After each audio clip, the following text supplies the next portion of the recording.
Hi, Essie and I would like to welcome all of you to our home.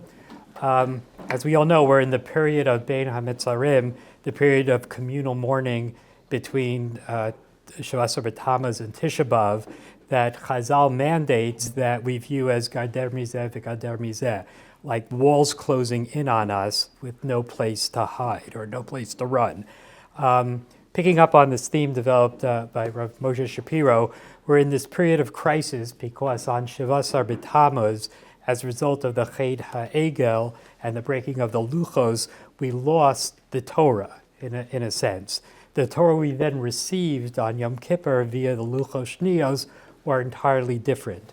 And on the other side, we have Tisha B'Av, when because of the Ched HaMeraglim, the Eretz Yisrael we received after 40 years in the Midbar, was also, that was then detached from Yetzias Mitzrayim, was entirely different and therefore subject to Chorban. So in this period where we are mourning the diminishment, as it were, of both the Torah and of Eretz Yisrael, Lavonosenu,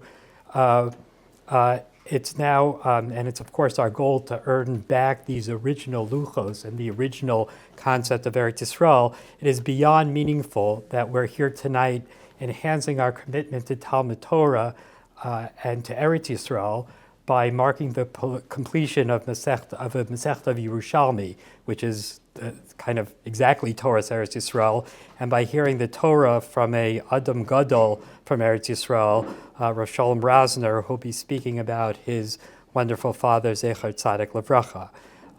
And I want to conclude by personally thanking the OU, Rabbi Schwed, and the entire All Torah, All Daf machine, because a year ago we were zocha to host this event, and I was so inspired by, of course, Rav Rosner and by all of you that I joined the Limud of Yerushalmi right then and there, and I'm zocha to be part of this Siyum as well, not just a bystander. So it's now my great privilege to call upon Rabbi Hauer, the Executive Vice President of the OU.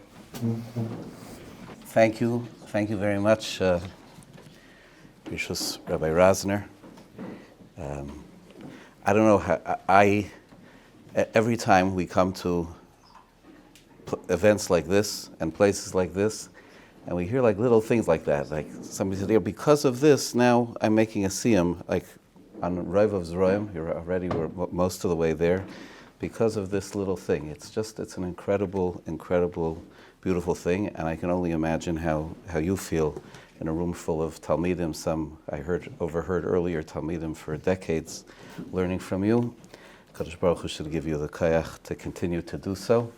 I want to be poseach b'chvod achsanya to Ben and Esti Kaminetzky, who not only are you opening your home again a year later, but just the many opportunities I have had, which are probably a tiny fraction of your neighbors and friends around, to see your prioritization of worrying about the community and how Torah takes root in the community in every which way, and Torah values take root in the community, is very inspiring.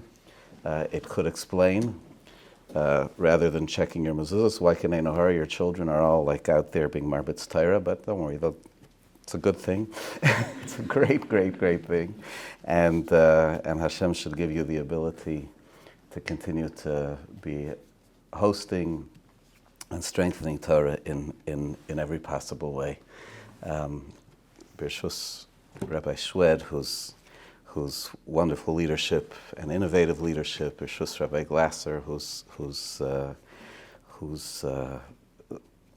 I just came from a meeting where Rabbi Glasser was describing the range of initiatives which he's leading through the OU, and I'm still trying to catch my breath. I don't know when you're going to catch yours, but Kanei Nahara, beautiful things, and everyone who is here. As Ben said, this is a time which is it's a Bein HaMetzarim. It's a time of Churban Beis HaMikdash. It's also a time, in a sense, it's a time of Torah. We say at Ne'ilah, we say in the Slichas before Yom Kippur, Ha'ir HaKadosh v'Hamechuzos hayu lecherpa ulevizois v'chol machmadeh tevuos genuzos ve'ein lanu shiur rak ha'Torah hazos. The holy Mikdash, the holy city and its environs have been shamed and been plundered. All of its treasures are buried away. What we have left is just the Torah. We are mourning what we're missing, and in a certain sense, we're celebrating what we have left. This is the season. In a certain sense, you'd say Shavuos is the season of the celebration of Torah. Simchas Torah is the season of the celebration of Torah. But this is also, are there as many Siyumim in any other period? Like here, like we're doing it like Lishma. Like you can have fleishigs anyways.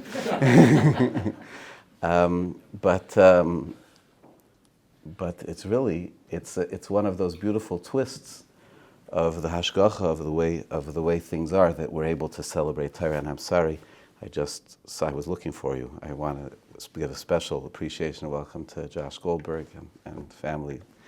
It's good to see you, gesund, strong, Be'ezus Hashem. And Josh has been a big supporter of these celebrations of Torah and is a celebrant of Torah in many personal ways. You should be able to continue to do so.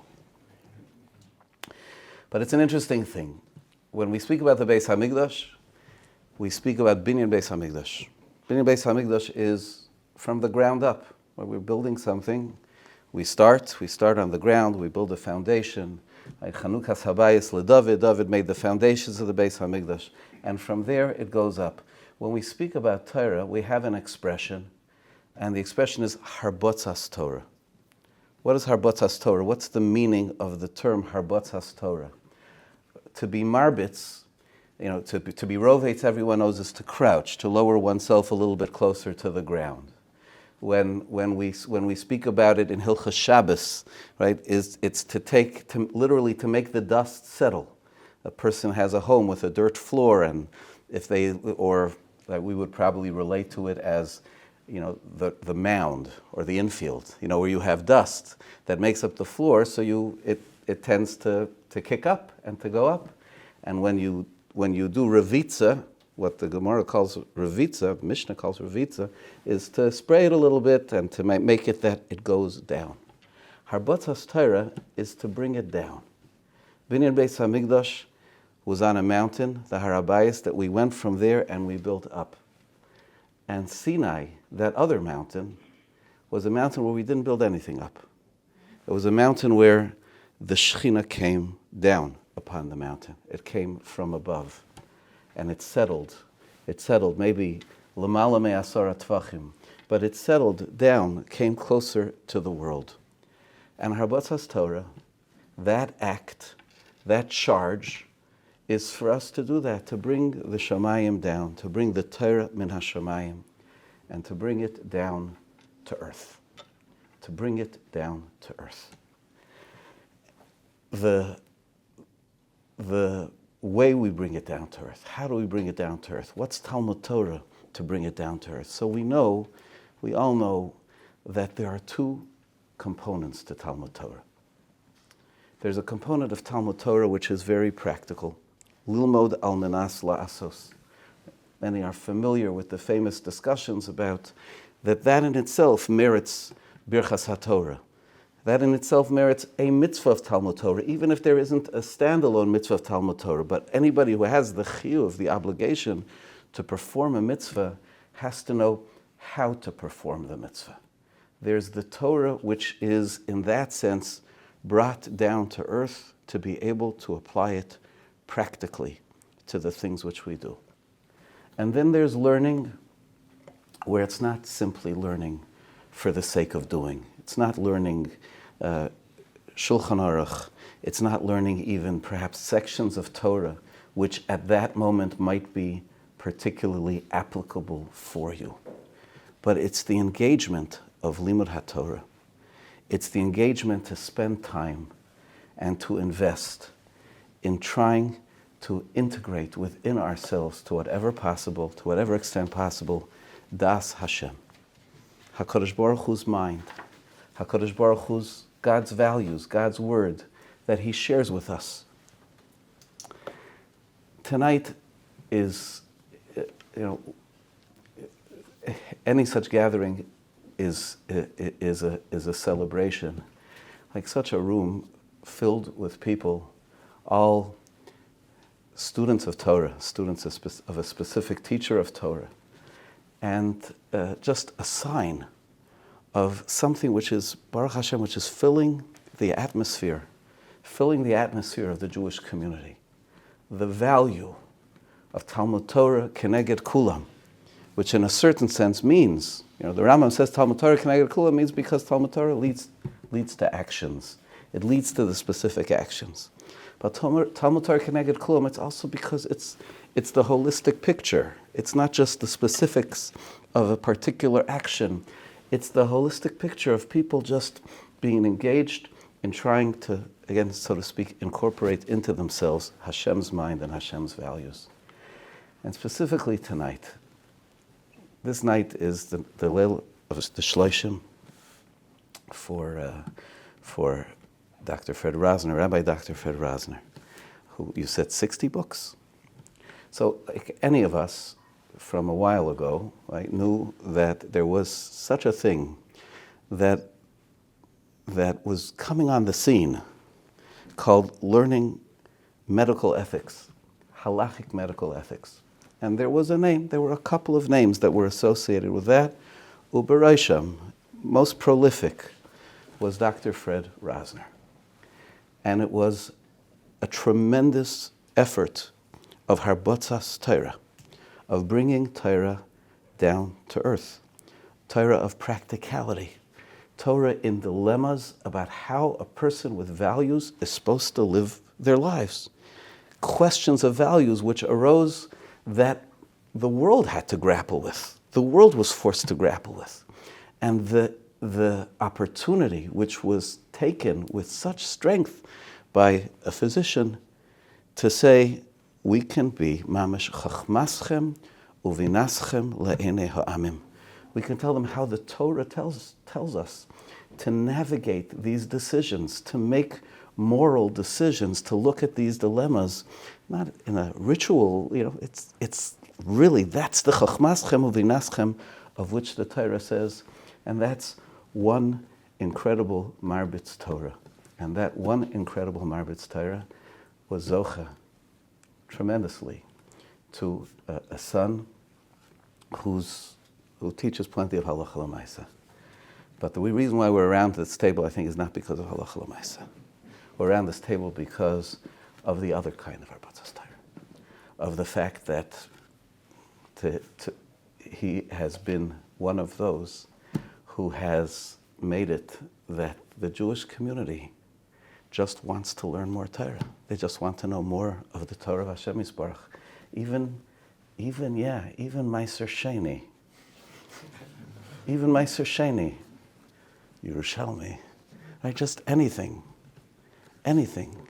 We want to be Tovil, b'mei hadas. We want to just be immersed in the Torah learning. And it's a magnificent thing. It's a magnificent thing, and it's such a magnificent hemshach hadairas from a Marbitz Torah al menas lasos to a Marbitz Torah, just Torah together. And I want to be Messiah with one thing to Rabbi Rosner personally, and one thing to us all. To Rabbi Rosner personally, we all wish you Tanchumei Avelim. There's a number in the Peliyates. It's on my phone in the pictures. If you want it, I'll give it to you, but you'll find it yourself because somebody gifted it to me when I was in Avelis for my father's Zechrona Livracha, and it was a gift that I like to share. The Peliyates said that Kaddish, they say 12 months. I said, I don't understand why it stops after 12 months. So he said he himself would keep saying it. He says in Hilchas Kibbut Avei. He says, but I'll tell you something else. He says, every day I get up in the morning, I say Yehi Ratzain. That everything that I do today, that's Latovas, Torah mitzvahs, Latovas Am Hashem. It's all l'schus from my father, from my parents. I'm here because of them. I learned because of them. And that's something like for a whole life. And, Avelis sometimes crystallizes how we are the children of our parents. and how, Be'ezus Hashem, everything that we will continue to do is really just them. They're marching on. You should continue to do that, to help him have Aliyah and to do that. And for us, I would just say that we're living in a very difficult time. And one of the most difficult parts of this time, beyond missiles and beyond protests and beyond everything else, is that the Jewish people are cast by so many as an immoral people. We're genocidal. We're unethical. We don't care and we hurt. And that's it's a falsehood, and it's a terrible, terrible Chilul Hashem. And Kiddush Hashem doesn't necessarily mean silencing the PR, winning the PR battle, getting a good firm to be able to counter it. Kiddush Hashem is when rooms filled with people that will then everyone will go their own merry way, but they'll be going their way with their own Talmud Torah and saying, you know something? I spend my time, as much of my time as I can, trying to know what the right thing is, trying to know the truth. Is there any nation in the world that spends as much time trying to figure out how to do the right thing? Right? This isn't Yerushalmi Yomi. This is right thing Yomi. This is, like the Ramban said to his son, Basher Tuchal, I want to know. I want to know to do better, to be better. This is the truth. And as we mourn the Churban, and as we mourn the continued repercussions of being without the Beis HaMikdash, that's Ein Lanu Shir Rak HaTorah Azos. This is what we're rebuilding, and Be'ezus Hashem, it should shine forth, and we should be Matzliach. Thank you, Rabbi Hauer. First of all, thank you, Rabbi Hauer, for coming and being here. Rabbi Hauer travels a lot, and he's going back to Baltimore soon, and it's a tremendous cover for us that you came and addressed everybody. I obviously want to thank, it's obvious, but we have to thank the Kaminetskys for opening their home again. And when Esti Kaminetzky told me that the fact that we had the Siyum here, Benyamin Kaminetzky started learning Yerushalmi, so I think I was sharing with Rabbi Hauer and Rabbi Glasser, we get messages and the availability and the ability for people to be able to learn. There are people sharing with us that because they have the All Mishnah app, they started learning Mishnayos. And there are people saying, we added a Mishnah Yomi to our Seder. And for people who are telling us that they're starting to learn Yerushalmi, that's only a nachas ruach to us, and a thanks to everybody that's here for taking part and being enabling us to provide the ability to learn Yerushalmi.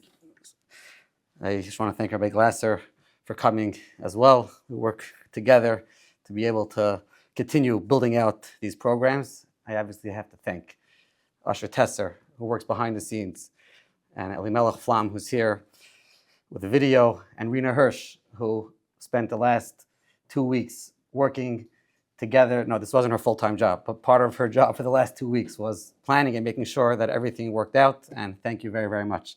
It's greatly appreciated. Before we make the Siyum, I just want to say that the Siyum is in memory of Rabbi Rosner's father, Dr. Fred Rosner, Chaim Meir Ben Yehoshua, which he's going to be speaking about after the Siyum, after we break for Suda Siyum. It's also in memory of Mrs. Sarah Olshen, who last year we made the Siyum during her Shiva, and her yard site was just Yurches Tammuz, which was last week. May her neshama have an Aliyah, Sarah Freda Bas Shlomo, and Josh Goldberg and family have also dedicated this evening in memory of Elliot Goldberg. Yitzchak Isaac Ben Harav Eliezer. We thank the Goldbergs for coming. And Josh, as Rabbi Hauer mentioned, has sponsored and dedicated many Siyumim and takes a big part in enabling the Old Daf and the Old Parsha and the Old Mishnah and the Old Torah to continue. I always like to mention, Josh has mentioned to me that his brother was in the hospital over 250 times. And whenever we're making a Siyum on Yomi, we talk to people who are, especially those learning Yerushalmi, who have added Yerushalmi Yomi to their day. Yomi is perseverance, it's consistency. That was something that Elliot stood for, being able to persevere and overcome and whatever stood in his way. And he was zeichet to have wonderful parents and a brother who are constantly memorializing his neshama. So thank you. Just want to share one quick thought. A chazal Tana Devei Leo that says in last week's parsha, 2 weeks ago, Parshas Balak, Mi Mana Afar Yaakov. And I'll just read the words of Chazal. Kama Afar Yesh Behen Yisrael Shehein Oiskin B'Divrei Torah Shein Meginin Al Yisrael. And the Mefarshim explain that Chazal learned from the word Afar. Afar is compared to Efer HaAyalim, that there's Afar in Yisrael who are learning Torah and they're Megin on Klal Yisrael. Chazal speak about this in other places. V'doimel Kol L'Klei Zayin, and it's similar to the weapons. And as Rabbi Hauer mentioned, something which is certainly necessary in our times. But the next expression has really got me for our crowd. Kama balibatim yesh behen b'Yisrael sha'iskim ha'Torah. How many balibatim are there that are sitting and learning Torah? And he says, how do we explain? What does this mean? That balibatim are learning Torah, and what's the connection to Mimana Afar Yaakov? So one of the Perushim on the side says that since people that learn aren't necessarily as great as the Talmidei Chachamim that are around to teach them, therefore they humble themselves, they lower themselves. It says the mashpilim as atmam, to be able to learn Torah from Talmidei Chachamim. Mimana Afar Yaakov, and that's the comparison to the offer, to the dirt, to balibatim, who recognize that we need Talmidei Chachamim to learn from, and if they need to download an old Daf app, they have to get an art school Gemara, whatever it takes to be able to continue learning, that's what they do. And therefore, it says, Mimana Afar Yaakov. And one last line, Tana Devei Leo shares with us is, it says, Va'ad Achshav, it says, V'chein hayam miyayim shabach HaKadosh Baruch Hu ba'Avraham Avinu alav Shalom. And so this was something that was from the times of Avraham Avinu. What's the connection to Avraham Avinu? Avraham Avinu, it says, he was Anoichi Afar Ve'efer, someone who lived a life of lowering himself and humility. What's the connection? Mishum she'ein ha'Torah miskayemes ela b'mi shemash b'l atzmai ka'afar.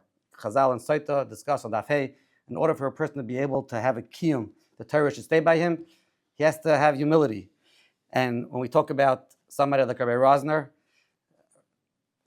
people here know Rabbi Rosner, as much as he's someone who's being marbitz Torah to thousands and thousands of people in all areas of Torah. He's a person with tremendous amount of humility available for all. And that's what we say in Shemona Esrei. We end off davening, v'nafshi ka'afar lakol tiyah. Person davens that his soul, my soul, should be like Afar. And what's the next sentence we say? Psach libi b'sara sacha. When a person is able to live a life of a nafshi ka'afar lakol tiyah, that is what brings him to Psach libi b'sara sacha. Shukach to everybody for coming. Rabbi Rosner. Thank you very much, B'Shvus Rabbanim. I'm really not going to speak now just to make the Siyum and save my words for later, but just, again, it was said already, but Posim B'chvod Achsanya, our two Achsanyas that we have, the physical Achsanya that we're in, the Kaminetzkys that have opened their home again. Little did we know a couple of decades ago when I had many wonderful, amazing counselors in my camp years. Many of them have gone on to be great leaders, but Baruch Hashem, we didn't know I would be back here. But Baruch Hashem, many of my counselors shaped who I am, but I thank the Kaminetzkys for that role, but again, your continuing support and amazing, just walking in here and hearing that you're being Messiah together with me and with all of us is really a tremendous feeling. Baruch should give you tremendous bracha to keep your house a base vad for all wonderful, wonderful meetings. That's one Achsanya. And the other Achsanya, of course, is the OU. I feel tremendously privileged that over the past few decades, I could prepare the shiur, I could give the shiur, but there's only a limited amount of listeners. Even in Volozhin, you could have an amazing shiur, but how many people did Reb Chaim give shiur to? How many people did the Nizig give shiur to? How many were in Volozhin? 200. How big was Volozhin in its heyday?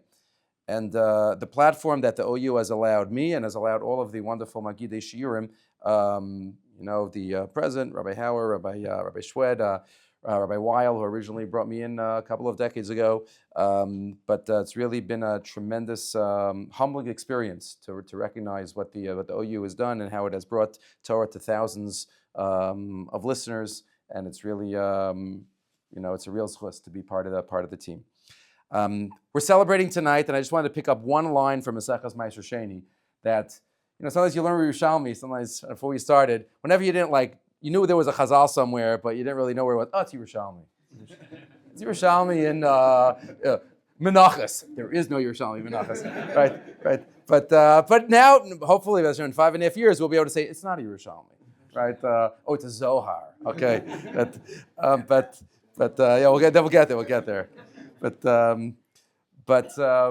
there's one line in the Yerushalmi that I think reflects everything that we're celebrating tonight, and really should give us an amazing outlook. There is a line in the Yerushalmi. I'm going to take it b'derech drush, but the Yerushalmi says on Daf Nun Aleph, I'm an Aleph in Meister Sheni, which again the new pagination is really again Hakaras Hatov to Oz V'Hadar and to the art scroll Gemaras and to Rav Chaim Kaminetzky. It's unbelievable, but the amazing presentation that they've given us for the Yerushalmi. So the Yerushalmi says there, Kol halacha shi rofefes bebezdin ve'enet yodea mativa. If you don't know what the halacha is, what do? Say re'ei hechatzibur noheg v'nahog. You don't know what the halacha? Go out, see what people are doing. What people are doing, that'll determine. That's going to be machriya. Sometimes in life you got to look and see what people are doing. Sometimes you have to go against the what the world is doing. But I think in this case we could look at. I remember when I think you called me whenever it was a year and a half, 2 years ago. Whenever we started, I wanted to start giving a shir in Yerushalmi. I'm like, Yerushalmi. I'm like, who's going to want to learn Yerushalmi? They're like, no, you can start. I'm like, I was doing the lumdis on the dav. He's like, no, Yerushalmi. He's like, is anybody going to be listening? He's like, try brachas. Baruch Hashem, and it's really amazing. I could give the shir, but to listen to it, to have that kfiyas is really something special. And look what people are doing. It's a siman, again, in our challenging time that we look around, and it's challenging. I have a son and son-in-law now up north. One's near Metula, and one's near Kiryat Shmona. A son and a son-in-law that went back to Miluim this week after 4 months out. So it's a challenging time. And there's a lot to think about, a lot on our minds. But the Gemara says there are simanim of geula. There are simanim of geula. 150 years, the population of the Jewish people between 1850 and today, that's a siman of geula if we just have our eyes open. So many simanim of geula. Rabbi Abba, Mesechah Sanhedrin, things are growing. But Jews learning Yerushalmi. When was the last time in history, if ever, this many Jews were learning Yerushalmi? Forget learning period. Those who are not learning Yerushalmi, it's okay. Bavli is also amazing. I say Bavli is amazing. Yerushalmi was never meant to supplant. It was just meant to be an addition. That's why this year is half an hour, not longer, because it's meant to be an addition. Bavli is obviously the anchor.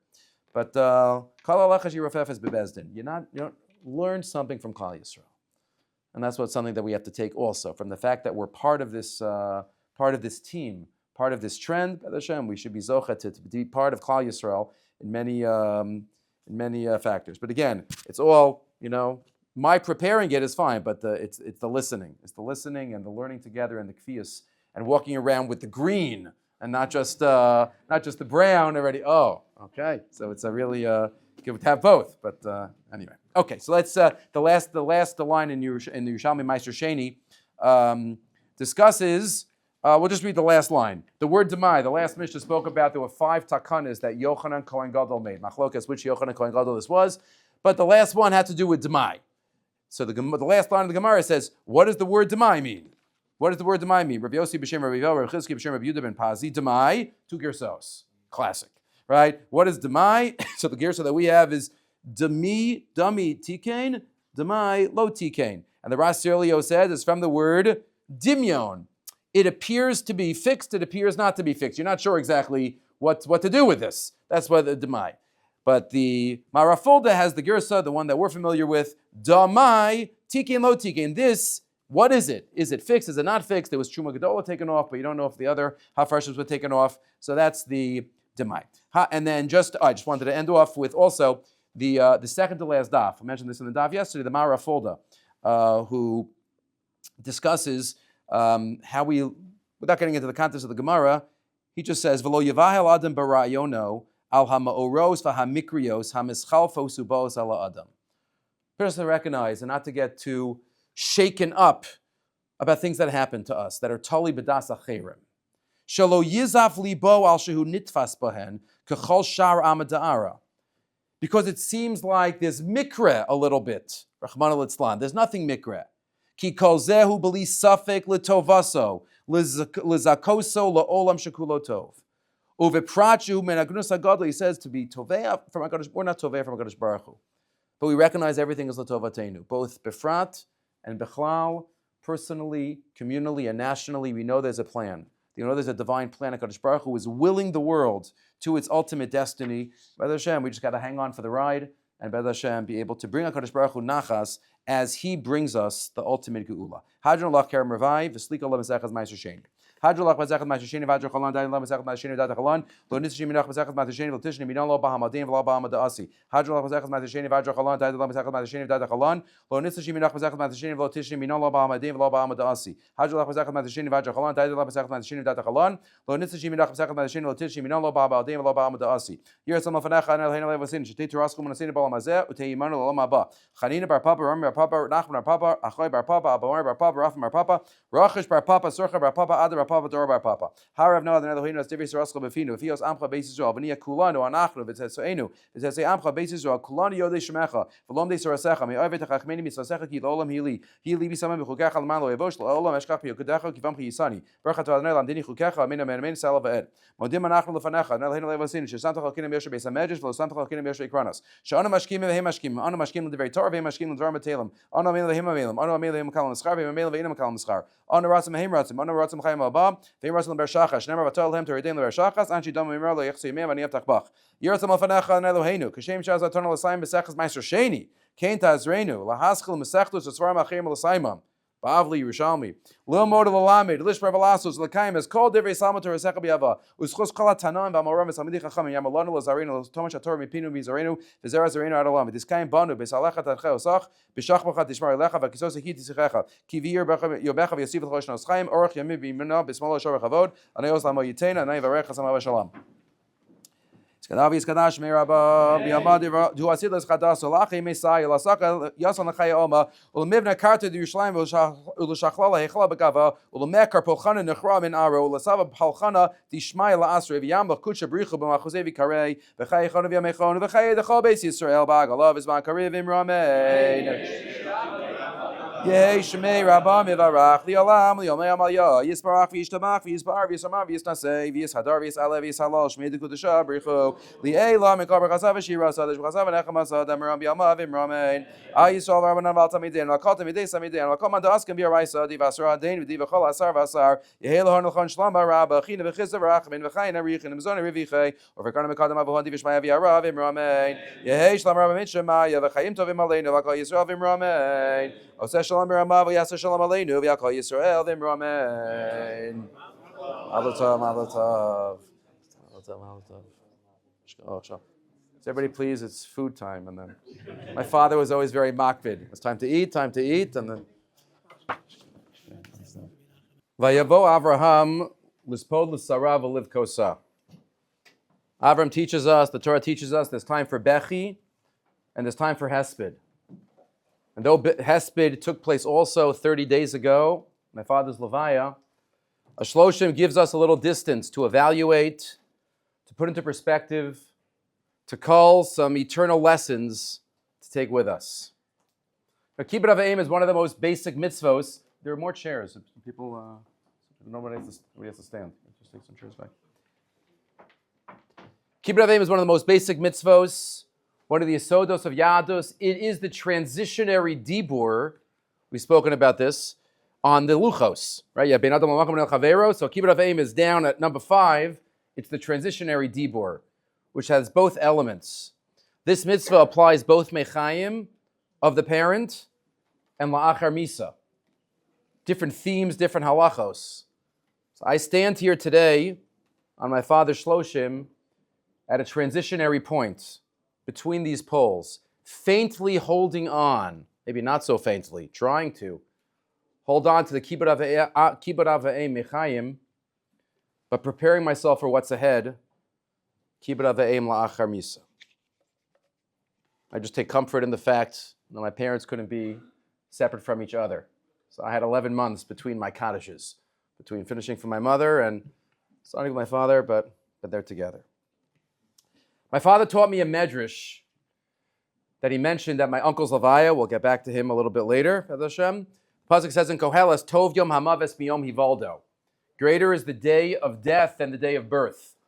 And that's why in Judaism we celebrate yard sites. We don't celebrate birthdays. Washington's birthday, Lincoln's birthday. We celebrate yard sites. Why? Because the Medrash gives a mashal. When you have a boat that's going out on a journey and it has a lot of wares and a lot of destinations that it was going to go to. So when the boat goes out, there's some people there, a few people there just wishing it well. But when the boat comes back after a successful journey, after all the destinations that it went to, so then there's a big crowd. It's a big crowd that says, excellent, successful mission, a job well done. Tov Yov HaMaves Miyom Hivaldo. Greater is the date of death. And I mentioned in today's Parsha Shir, I just gave it this morning, the Pasuk says, the beginning of this week's Parsha, Maseh, Vayichtov Moshe es Motzoehem l'Maseihem, ve'ela Maseihem l'Motzoehem. So Rav Zevin writes in Latorah V'Lamoadim, what's the lashon of Motzoehem l'Maseihem, from where you came from to where you're going to, and then from where you're going to where you're coming back. So Rav Zevin says, each of us are writing a book. And every page in the book is a day of our life. And we all set out on a journey. HaKadosh Baruch Hu sends us out when we're born. Ve'ele motzoehem l'maseihem. And we go out on that journey to sanctify God's name for 120 years. But ultimately, ve'ele motzoehem l'maseihem. We come back to where we came from.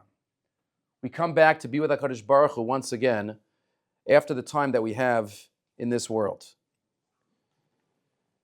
We celebrate tonight a mission accomplished.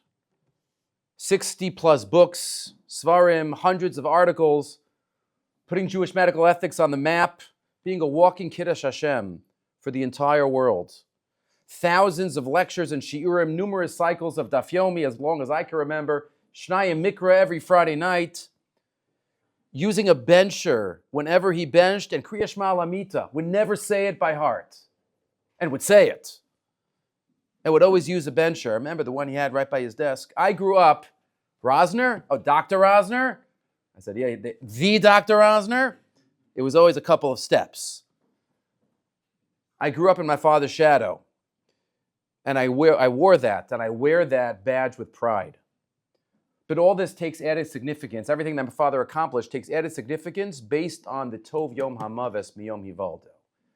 When we think back to his Yom Hivaldo, to where he came from. My remarks tonight will give an overview of my father's life, peppered with some stories, and towards the end of the talk, we'll learn 4 or 5 concrete messages that we could take from his life. My father was born in 1935 in Berlin. My grandparents were from Poland, so we're not yucky. We wait 6 hours, though my father was very yucky in his demeanor, but we are not yucky. My father, at age 3, 1938, he was put on the kinder transport.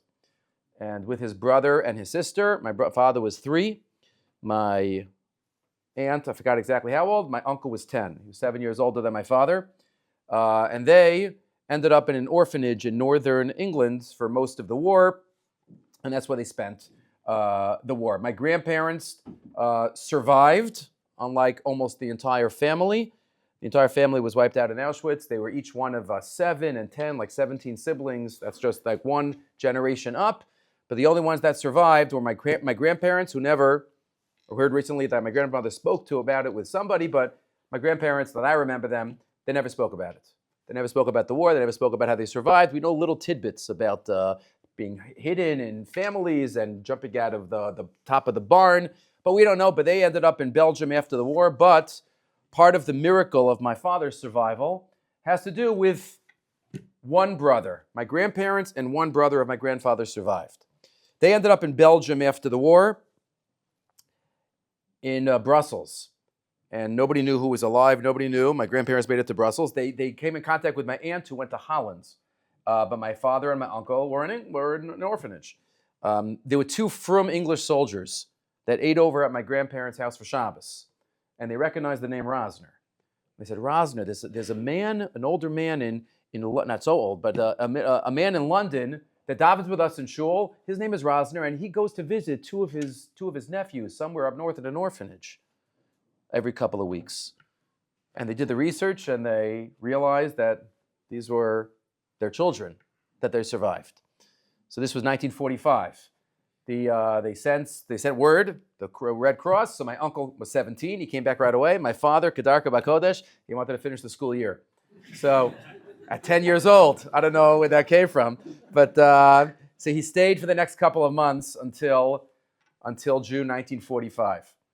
And then he remembers he was 10 years old. He was put on he took a train to southern England, and he went on a boat. And he remembers the boat. He was on the boat, and they come towards Ostend, the exact port city in Belgium. And he remembers being on the boat, holding the hands of the captain is holding his hand. He remembers seeing hundreds of people on the shore, like a whole group of people. And he says he remembers as it's pulling in, he sees this man with a hat and a coat go underneath the rope and run up the plank and start talking to the woman and the captain, the papers, enjoying the papers. And my grandfather is brought over to be introduced to my father. My father was 3 the last time he saw his father, and now he's 10. And they give each other a hug. My father starts talking to him, and they realize they cannot communicate with each other. Because my father only knows English. He's been in the orphanage his whole life. My grandfather knows Yiddish and German and Polish, no English. So after 7 years of not seeing each other, they're connected, but they can't communicate. So 2-hour train ride to Brussels, and my grandmother knew English. My father pretty soon learned Yiddish. My father knew 7 languages. He said, after you learn 4 or 5, the others they come. I'm like, I don't understand that. Hebrew, English, Yiddish, German, Flemish, all of the ones. But so my uncle, my great uncle at that time, had a say in getting them back. About 20 years ago, again, a couple of other, trying to go in chronological order, there's a story that we didn't find out until about 20 years ago. And we didn't know the story for 50 years. 20 years ago, 22, I don't know exactly how many, my father receives an email. My father never used a computer. His 60-plus Svarim and thousands of articles, it was all those yellow pages, longhand. He wrote everything until his last day. The computer, he knows how to turn on. He'll turn on the daf, or he'll call me, Shalom, I can't get the daf. What's going on? Is it up yet? But he looked at email. So my father receives an email from a woman in Scotland who recognized my father's name on the internet. He saw some of his books. Are you the Freddie Rosner that was in an orphanage in Scotland during World War II? In England during World War II? My father responds, yes. How do you know me? She responds back, I took care of you. My father's like, what are you talking about? There was a whole orphanage. She's like, I'd rather tell you in person. So at that time, my father was still lecturing publicly. So he arranged to be in Scotland. And Dr. Steinberg, can be a shiva call, said he was at this meeting. My father's chevra is Dr. Steinberg, and Shimon Glick, and Rav Mordechai Halpern, the medical ethics chevra. So Dr. Steinberg went on many of the trips with my father. So they were in Scotland, and they meet this woman, this Jewish social worker. And my father says, how do you remember me? And he says, you had a brother, right? He says, yeah, I have a brother, 7 years older. So she says, the orphanage was only for older children. They went to your brother. How old was he? He was 10. See, they went to school during the day and they came home and they slept in the orphanage. You were 3. The orphanage wasn't for 3-year-olds. So what happened? Every Sunday morning, we used to dress you up in your finest and take you to the church in the neighborhood. And then families from the countryside would come and choose who to adopt, which little kids to adopt, and to bring home and to bring up how many Jewish souls we lost from those families. But your brother, he held your hand. And he said, you're not taking him without me. You take him, you're taking me with you. Nobody wanted a 10-year-old. So they'd had a problem. They didn't know what to do. So you were stuck, 3 years old, in this orphanage. So they called me. I was a social worker in the are, and they said, we have a problem. So I moved into the orphanage. You slept in my room. I bathed you, I changed you, I played with you for 4 years until you were old enough to go to school, and then you went to school. My uncle was still alive at the time, and he was a jeweler. He lived in Canarsie. He worked at 47th Street. Pasha Jew, Pasha in quotes, simple Jew. I went up to Uncle Eli. I said, he didn't remember anything. Was it just an older brother that was not letting it? Was it my grandmother when she put him on the train? You don't let him out of your sight. That's one thing I'm telling. We don't know. But we found out the story 50 years later. Baruch Hashem, we were zocheh to know while my uncle was still alive. So a couple of years later, after he was nifter, we had one of our sons named Eliyahu. One other story that we found out about 10 years ago or so. There was a mutual friend of my father, and he had a colleague who was also knew someone whose son lives in Beit Shemesh. He was talking to him. The guy in Beit Shemesh, his father they had a mutual colleague. So he's talking to, do you remember anything about the war? He's like, well, I was in an orphanage in Ilkley. That's the small town in northern England. Do you remember anything from the orphanage? He said, not much. He says, I'll tell you one thing. He says, I was always scared. I was always scared of being alone. I didn't like being alone. So you know what? At night, that was the worst. I don't want to be the last one up. I remember there was a really little kid who was a math genius who, I would just ask him math problems at night. So I knew while he was trying to work out the math problem, I would fall asleep.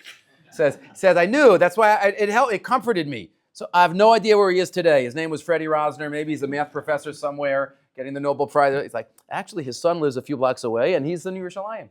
So we had them meet each other. They didn't remember each other, but my father didn't remember. So my father ended up in 1945. He comes to Belgium, and he's there for the next 4 years. My father he starts learning Aleph Beis. My father, he was in high school already in secular studies, but he didn't know Aleph Beis till he was 11. My father didn't know Aleph Beis until he was 11. And he learned Aleph Beis, and he learned Parshas Ha'azinu. That was his bar mitzvah parsha. It was the last thing we were laning with him on the day of his patira. Maybe we'll get back to that. But they were there for a couple of years. My grandparents, the nuclear family, that amazingly, Kadosh Baruch Hu was Ud Mutzal Me'esh, that survived. They put in for visas to Israel and to America. American ones came first. So they went to America. My father says July 1st, 1949, they came in on the boat, and 100 degrees, boiling hot. They had relatives in Washington Heights. July 1st, July 2nd, 1949, my father was 14. My grandfather takes him into the YU base medrash, and he wants him to go to MTA. And they walk in, they didn't know anything, they don't know anybody. All of a sudden, a rabbi runs over, V'smachstu, where are you from? What's going on? I want him to go. So the rabbi takes my father and goes over to some kollel guy, July 2nd, and says, you're learning with him this summer. So that summer, every morning from 9 to 1, my father learned, I don't remember who the kollel guy was, but he learned the first Mishnah in Neseches Baba Kama. That was the project that my father was learned. So by the end of the summer, this rabbi, who ended up being Reb David Lipschitz, who my father developed, that was his Rebbe. That was a lifetime friendship. So he arranged for my father to have a bechina with Reb Mendel Zaks, the Chavetz Chaim's son-in-law, who was the bochein at the time. My father said he was online, and all the guys are going, what do you want? What do you know? Yavamis, or this, and this. My father's like, I don't know anything. He says, my grandfather, he says, not for me. Look at these guys. It's like, it's okay. Comes to my father's turn. So Reb Mendel Zaks says that, no, what do you know? He says, the first Mishnah in Baba Kama. He's like, Zu zokt. So he says the first Mishnah, and he obviously sees my father's little different parsha. So he says, you want to learn? Do you want to be here? My father says, yes. He's like, okay, you're in. My father said, I know the Rashi. No, that was it. He didn't make him read the Rashi. He says, no, okay. But that's so my father went to MTA. That was 1949. Somehow he did high school. Again, my father didn't know much. He had to learn what a Mishnah was that summer. So he did high school in 2 years, seems like, because 1951, because then he went to YU. He was in the YU class of 1955. And then he obviously very much so wanted to be a doctor. I don't know where that came from, but it must be innate. And he always had this love of medicine. At that time, it was very hard for Jews to get into medical school, and that was the year that YU opened Einstein. My father was in the first class of Einstein, class of 59. He says that when he told Rav David Lipschitz that he was going into medicine, Rav David didn't talk to him for about a month. He said he wanted him to go into chinuch, he wanted him to be a rabbi. After a month, he calmed down, and he said, okay, you want to be a doctor? You got to be the best doctor. Okay. But that was my father's Rebbe. My father's, he considered Rav David his Rebbe. He went to him on Purim every year. So right before he started medical school, my father, he doesn't have smicha. He's not a rabbi. He was not a rabbi. He always said, I can speak freely. I'm not a rabbi. I'm just raising issues. My father always said, even though he gave many shiurim. So he took off the summer for 3 months to learn Yeridea before medical school, before in between the college and Einstein. So he has many stories he tells over from that time period. He said Reb David came over to them every morning. He learned with Mel Zalewski. I think that was his chavrusa. So he said every day Reb David came over to him, talked to him and learning. I don't know exactly how it started, but he said once a week, maybe through Reb David, he went down to the Lower East Side and he Rav Moshe fired them every week on whatever simanim that they were learning. So he went once a week there. Just one story that some might be familiar with. So my father, when he was at that time period, so one of the other classmates and Kollel guys at the time was Rabbi Label Dulitz.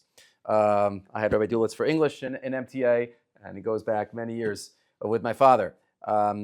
His son was at the Levi in Israel. So one time Rabbi Dulitz comes over and he's asking my father a question about Hilchos Treifus. He knew that these were the pre-med guys. My father was a pre-med. So he asked him a kasha on but then something, and Adam, my father's like explaining it to him 2 or 3 times.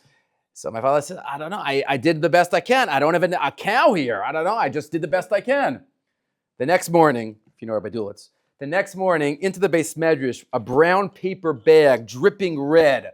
Fred, here, show me. It was the neck of a cow. Right, he brings it to the YA Beis Medrash. Show me. Like, he needed to know, the MS.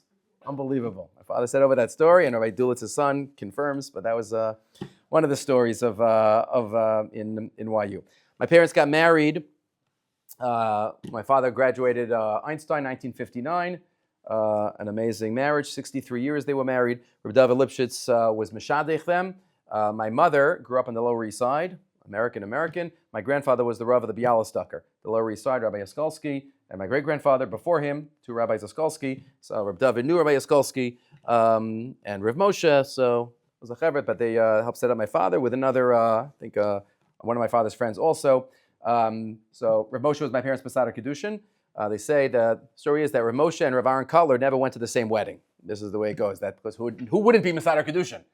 So Rav Aaron told my parents, you know what, Rav Moshe will be Masada Kedushin, and I'll be Sandik at your first son's bris. So 11 months later, my brother was born, and Rav Aaron Cutler was the Sandik. So my parents got married. They lived in Borough Park and then Maryland for 2 years during the Vietnam War, and ultimately Far Rockaway. That's where they were for 50 years. My father was always the anchor of the shul. We spoke to the Rebbe, the Rebbe's son recently, but he was the Gabbai, he was the Balkore, always acting, always getting involved. We have some Far Rockaway old timers here. In a shtibel, the Rebbe does everything. This is also unheard of. My father had the boys' minyan. What's the boys' minyan? Just for laning every week. Just for laning, he would go downstairs and have a boys' minyan where the boys would lane and the boys would be Gabbai and the boys would get aliyas and the boys would. How many Far Rockaway boys? I learned to lane there. My brother, who's a professional Balkore, learned to lane there. But that's he did that because he knew this is part of his tafkid to create a. We dive into the shtibel because that's a Hamish minyan. And but he said, I'm not going to not have this to be able to train my children and the children of the community, and that was part of his avoda. In the early 60s is when his quote unquote hobby. He was a hematologist by profession. He was the head of medicine in Queens Hospital, Queens General for 30 plus years. But on his side, Jewish medical ethics, a hobby that influenced so many. Just 2 of them, we've gotten many, tens of messages from all over. I just picked 2 of them yesterday. When my father graduated medical school, he is now about 75. Your father was an individual who opened to him and all the Shomrei Mitzvahs medical graduates a vista that many of them had not been exposed to. A giant of a clinician who was a master of halacha, who could write with force and expertise in both fields, and was a Jew of great ruchnius. Kasha od adam od limtso yakar hamitzias ka'avicha. Another one. From a young age, I developed a strong affinity for the medical halacha journals and writing compiled by your father, Zechrona Livracha, often writing together with my family's Rav, Moshe David Tendler. Your father Zal was a trailblazing force in the field of medicine and halacha and a veritable expert in articulating the Jewish law guidelines to be followed by Jewish doctors and medical professionals in a myriad of different situations. May his memory be a blessing. So he was mashpia, or he created two of the influences that we think, number one, the story is that somebody gave him for a medical school graduation present, Rabbi Jacobowitz's Sefer on Jewish medical ethics. My father considered Rabbi Jacobowitz the grandfather of Jewish medical ethics. Others have said that my father was the father of Jewish medical ethics. Rabbi Jacobowitz, he coined the term, that's number one, and also he loved medicine, and he loved halacha, and he loved Torah. And the mixing and the meshing of those two was where he made such a mark. He wrote some of his memoirs a couple of years ago. He said that 1964 was the first Surgeon General warning against smoking. 1964. So he says that week he wrote an article about, as rabbis, some rabbis in the room, like if we could find an article about something, that's our shear. You take the article, you take the Marmakomos. It's basically a good way to cheat, but it's okay. You look up the Marmakomos. He didn't have any articles. He wrote the articles. He had to do the research. And you find an RJJ journal about a topic you want to give shiur on. You're good. You're fine. Pre-computers, but he wrote it. See, he said he wrote an article. He gave it to the first halachic journal. I don't know which one it was. They rejected it. They said, we can't print this. All the rabbis smoke. So he said, I don't care. He says, print it. This is the halacha. My father spent the next 20 years begging Rav Moshe to ask for smoking. The final tshuva in 1983 is written to my father, if you look in the Igros Moshe. But you see, over every 10 years, you read the 4 or 5 tshuvas, he's getting closer and closer and closer and closer, and then he said that he would ask, or he can't bring any rayas, what a shita would be today, but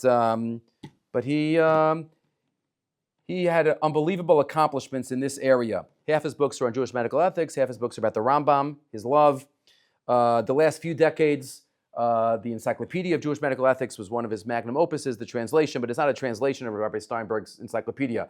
To translate, you have to reorganize and adjust everything. And the last 20 years or so were his translations of Rav Asher Weiss's tshuvas, and just the last number of years, the 10th volume came out within a year of Rav Zilberstein's 10 volumes of Shiurim L'Rofim. He loved to teach. He loved to share. Whether it's medicine, we got a WhatsApp during Shiva of somebody who said, you don't know me, but I just have to tell you this story. In all the years that I was taught, I was a resident and a doctor and an attending in Queens Hospital Center. The Mincha Minyan in Dr. Rosner's office was something to go to. Every day, it was my favorite part of the day. I remember the office, the green couches, and so we went there for Mincha, but he says the best thing was that after Mincha, your father gave like a 5-minute talk about something. And that was like, you had plenty of non-Jews that came, and like imams or whatever. They wanted to hear what Dr. Rosner said about that. Because my father projected, the view, not just to Jews. I remember one Friday morning in elementary school, I got to stay home from school. Why? My father was going to be on TV. I remember the Phil Donahue show. Remember the Phil Donahue show? Right? So I remember there was a movie out, Richard Dreyfuss. Whose life is it anyway? About somebody who's, I never saw the movie, I don't know anything, I just remember seeing this movie star on TV with my father sitting there. I'm like, right, that. But I remember but what's the Jewish view? What's the ethical view? Right, he loved to teach. Whether in shul, he was the backup for Rabbi Pelkovitz on Shabbos afternoon, in the White Shul. This is what his life was about. His life was about sharing and teaching. 1988, my father was invited to Germany, to Berlin, on the 50th anniversary of Kristallnacht. My father he flew all over the world. He kept copious journals of every single talk he ever gave. We have 20 volumes. In the journal is the invitation letter, the flyer, the thank you letter. It's unbelievable. And the chashivos that he gives every talk. He'll speak in front of Congress, he'll speak on ABC, and then he'll give a post-night activity talk in the Camp Morashah canteen for 4 counselors. It gets the same chashivos, right? It's all sharing. But in 1988, he got an invitation. Growing up in our house, anything German or Germany, anything, it was, treif would be an understatement. I remember walking to the White Shul from our house in Far Rockaway. I remember somebody had a Mercedes. On the left side, we mamish couldn't look. We weren't, like to look there, it was Rahman al-Islam, this is where he was from. 1980, and he always spoke all over the world, but he received an invitation from Germany. He always said no. But this one, they really wanted him to come. They really wanted him to come. It's something with the Rambam also, and he was from Germany. So he didn't know what to do, so he asked Reb David. Reb David was his lifelong Rebbe. Reb David was alive at the time. What should I do? My father even made a neder that he would never go back.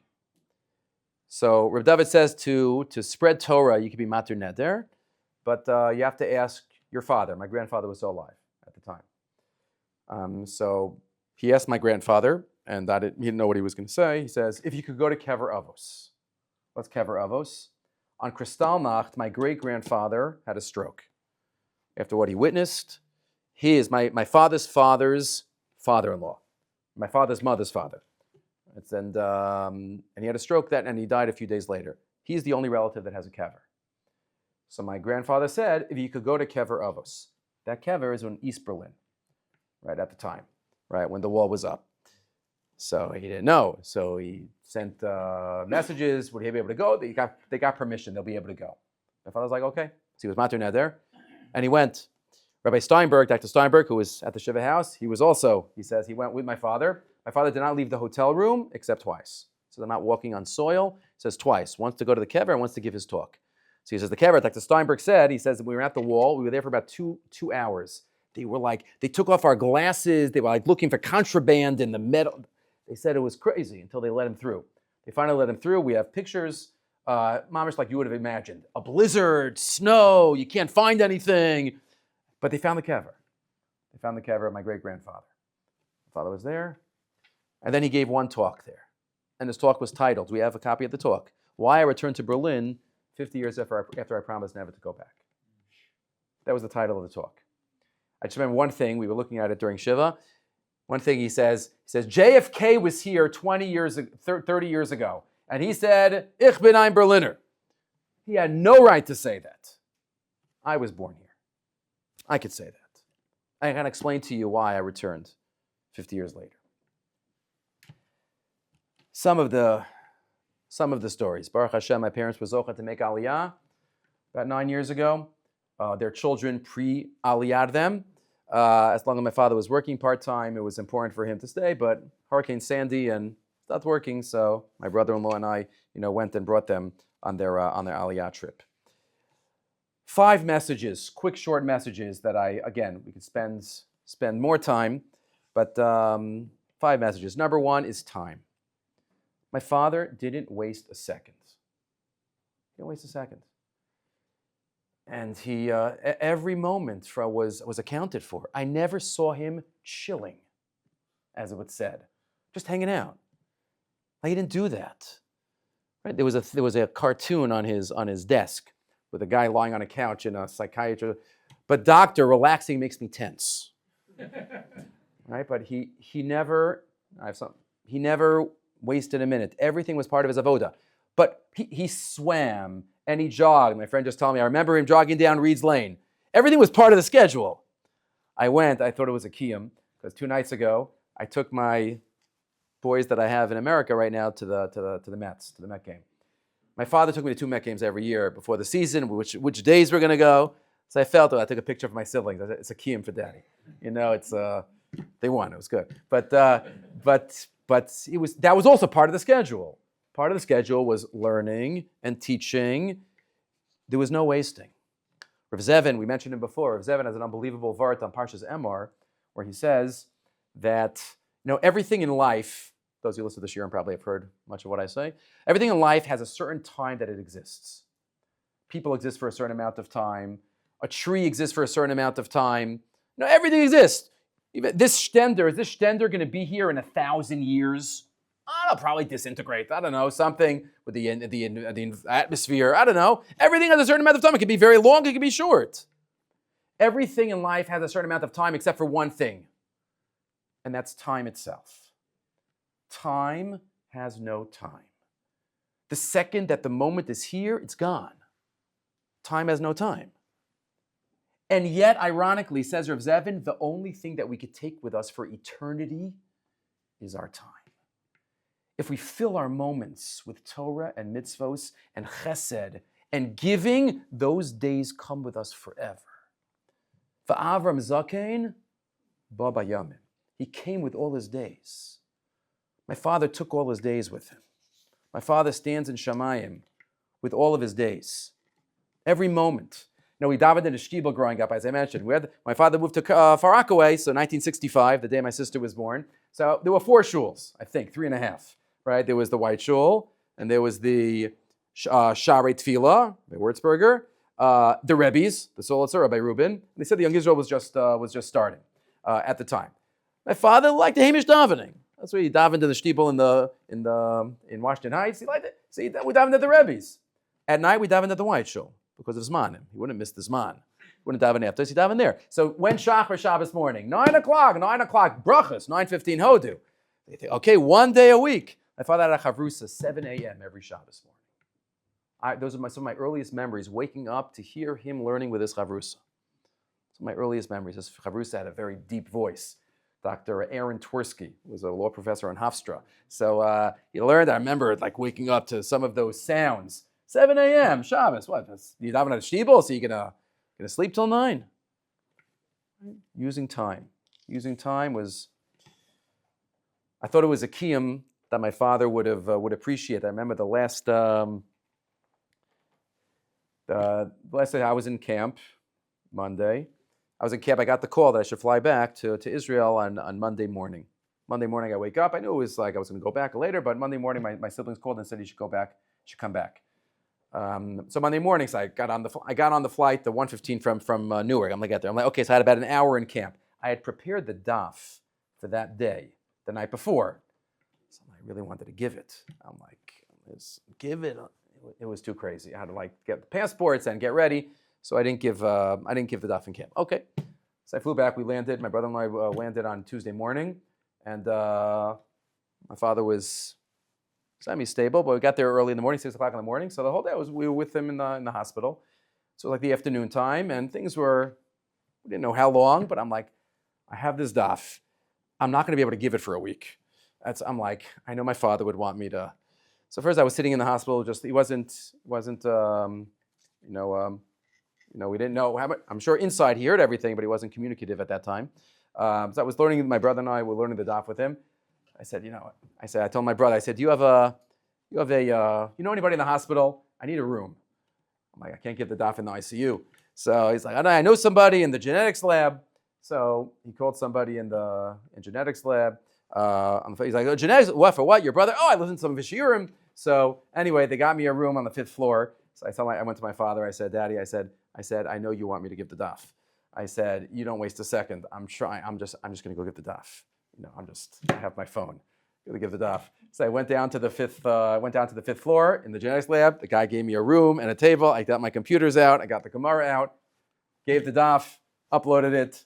Yosef went back. My father was still the same at that stage. And 2 hours later, we were all zochet to be with him. But I learned that from my father because he would want to use every moment, mamish every moment. So number 1 is time. Number 2 is avdus. My father was an Eved Hashem. Everything about his life was centered around avodas Hashem. He loved the story that he said over so many times of the Sfas Emes. Many of you have heard it. The Sfas Emes says to his Hasidim on the morning of a Sukkot, he says, make sure you have kavana by Ana Hashem. When you say Ana Hashem, make sure you have kavana. And there was a whole machlokas amongst the Hasidim. Half of them screamed out, Ana Hashem Oshiana, they screamed out. And the other, Ana Hashem Atzlichana. And they asked the Imri Yemes afterwards, who is right? And he says, you're both wrong. Ana Hashem ki ani avdecha. That's the special kavana. And that's what my father's life is avoda, davening, like it wasn't like getting out of bed and freezing. I remember growing up, we get up in the morning, he always went to the first minyan. Or sometimes I'm Daddy, can we drive? No, we're going to walk.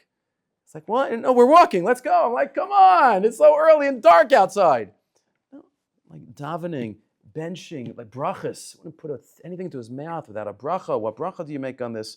Just everything was, and the Rambam, you have to walk after you eat. So it doesn't matter. Friday night, got to take a walk, right? Got to take a walk, after you eat, because this is what the Rambam says, and this is what the halacha is.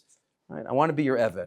Ana Hashem ki ani avdecha. Really, he was an ultimate Eved Hashem with all of his background. Number 3 out of 5. Number 3, Rav Hutner has a letter, somewhat well-known letter, where a Talmud said to him that he feels like a fake.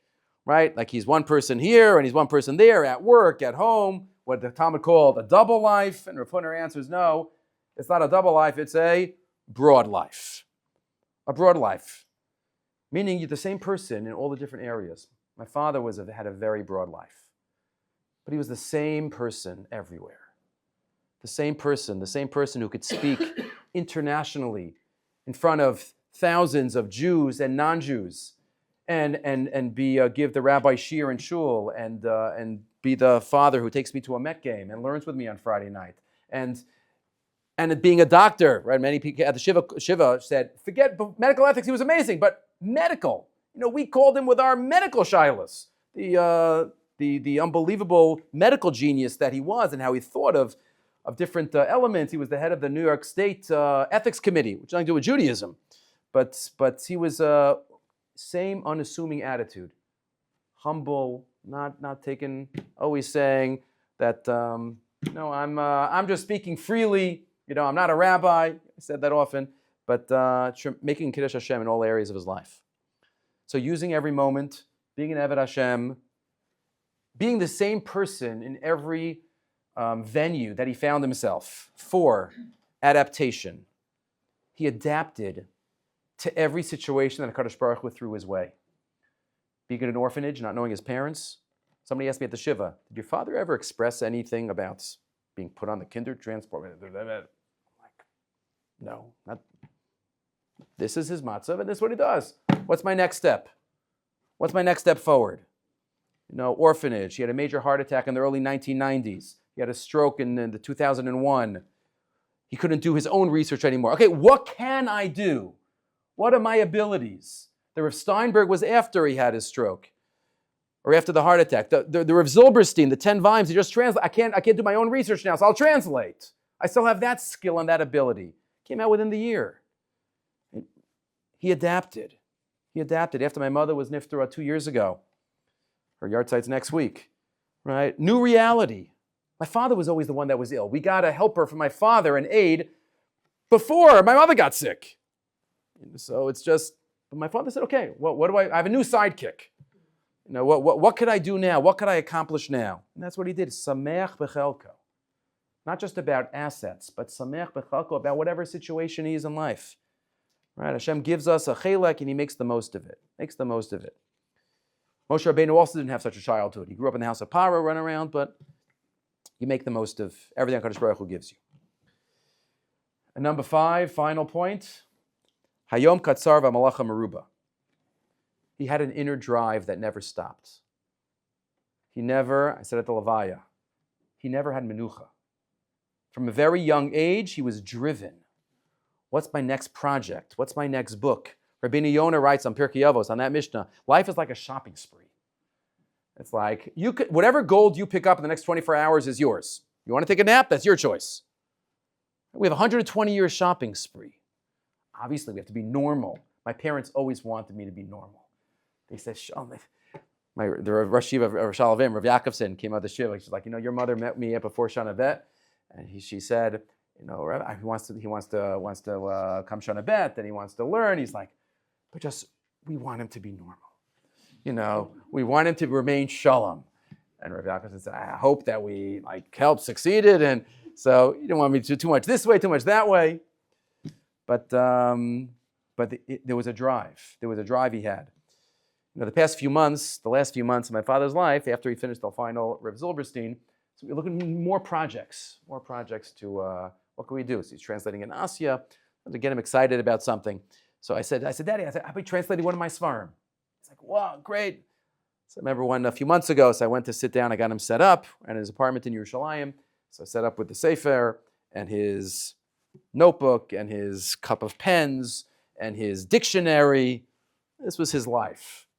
His hobby on the side, but his life. So he sits down, opens up, table of contents, he writes, table of contents on top. Then he looks, Yom Aram, high holidays, his English was English. And then he was trying, he's like, I'm like, okay, we'll continue more next time. So he did a little bit.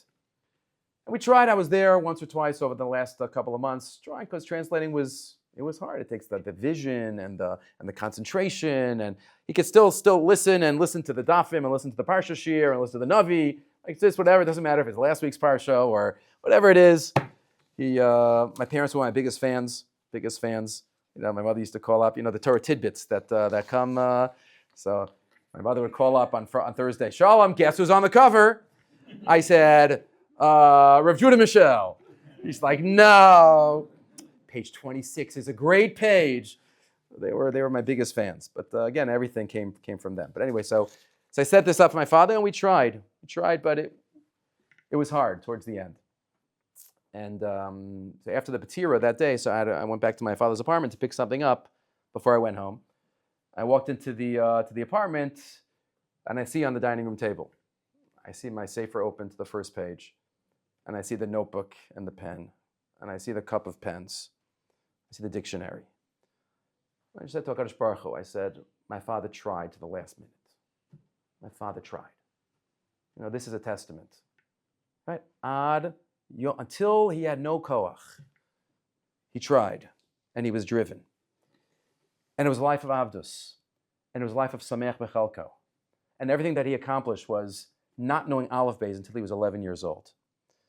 So let's even take a little bit, A, to use our time, B, to focus our life, Eved Hashem, to recognize we're the same person in the business world, in the Beis Medrash, in the shul, wherever we are, we're making a Kiddush Hashem. Number 4, to adapt to any circumstance that HaKadosh Baruch Hu throws our way. We don't choose. We don't choose our cards. Right? We don't choose our cards. We do what we can with the hashgacha from our side. And finally, to always try to be driven to something. Again, it doesn't mean that we're not normal and we don't have relaxation, as my father had that also. But he had a drive to be an Eved Hashem. Maybe the achrayus of being the one that survived, the family that, the Udmut Sol Me'esh, whatever it was, it went from his birthday, Tov Yom Hamav Es Miyom Hivaldo. So on this night, the night of his Shloshim, we try to take a little bit of Imori, Areni Kaparas Mishkavo, Chaim Meir, Ben Yeshua, and we should be able to be Zochet to follow in his footsteps. He did so much. The OU he never went officially, but the AOJS and all those organizations, he was always very supportive of and involved in. And B'ez Hashem, we should be Zochet to follow in his footsteps and follow in his ways, and keep up learning from him for many years.